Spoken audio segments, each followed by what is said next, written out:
All right. Now, how many times a day do you reach for AI to help you complete a pretty simple task?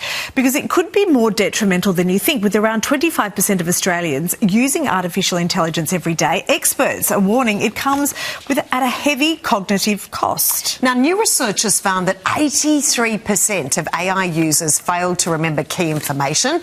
It's also eroding our long-term learning and also becoming a concern for the next generation. And for more, we're joined now by neuroscientist and best-selling author TJ Power. TJ, so good to see you. Okay, look, I just mapped out the brain a little earlier, and just with a quick diagram. Yeah, can you talk us through the science?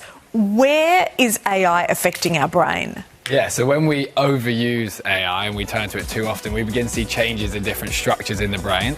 If we start on the front here, we have something called our prefrontal cortex. Our prefrontal cortex is responsible for thinking and planning and decision making. Research has shown that we're seeing a 55% reduction in neural connectivity there. So we're losing the ability to think, which obviously isn't too good. We then have an area of the brain called the hippocampus. As you mentioned there, 83% of users are struggling to retain or memorize information. This is our memory center, something of course we want to hold on to. We've got something really cool called our default mode network. You can think of this as your imagination network, your ability to create ideas. Obviously, it's very easy to turn to AI and get it to create for you, so we're losing activation. And then we've got our insular cortex, which you'll see here.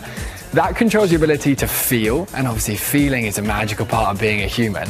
And if you're constantly kind of asking AI to reply to your partner or how to do a breakup text, like really emotional things that people use it for, we're going to lose access to that ability to feel. Emotional intelligence is important for so many different reasons. What you've just said to us there will dramatically decrease our emotional intelligence and also creativity. 100%. Arguably, in the world we're moving into, emotional intelligence might be the best skill you could possibly have. Because we're moving into a more automated, tech-driven world where the capacity to be a human and feel and be emotionally connected to people is crucial. And therefore, with so many people now turning to AI with their feelings, like I'm struggling with this problem in my relationship and stuff, that's going to atrophy that ability to have the EQ. Okay, if you're using AI for simple tasks like, you know, like my fridge is broken, you put information in. Yeah. Is there a clearing out in your brain? So because you're not spending all that time trying to go through Google, trying to work it out, so you're almost using it as a Google tool rather than an emotional tool. Yeah. Does it clear space in our brain for other things, or does it just not work like that?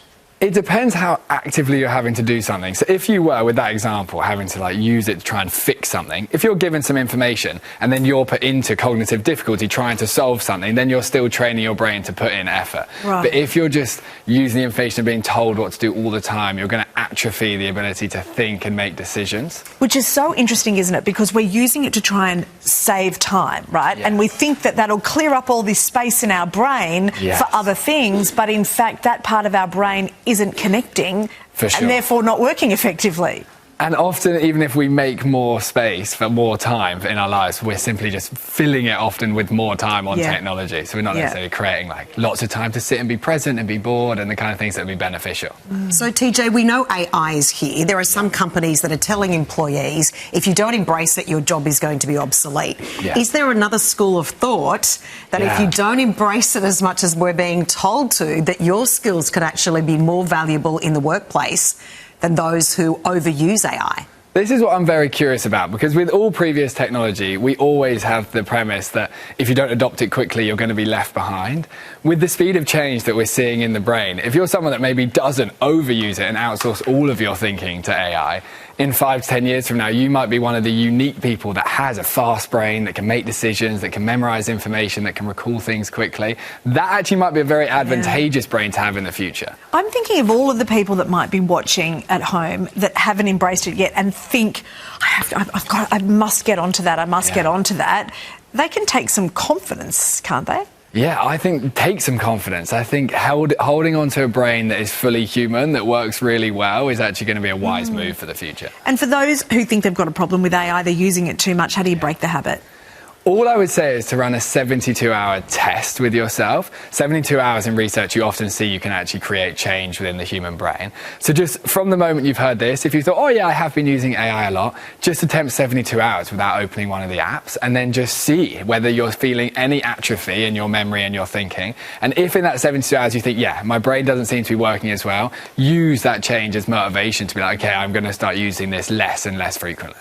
It's fascinating, isn't it? Do you use it? I have used it, but I have seen the change in my own brain, and it has then motivated me at our research lab to start thinking, how do we hold on to what makes us human? 100%. It's just so interesting, TJ. Thank you so much. We just love it when you come in. You can find all of TJ's insights. Well, not all of them, just some of them, because he's got so many.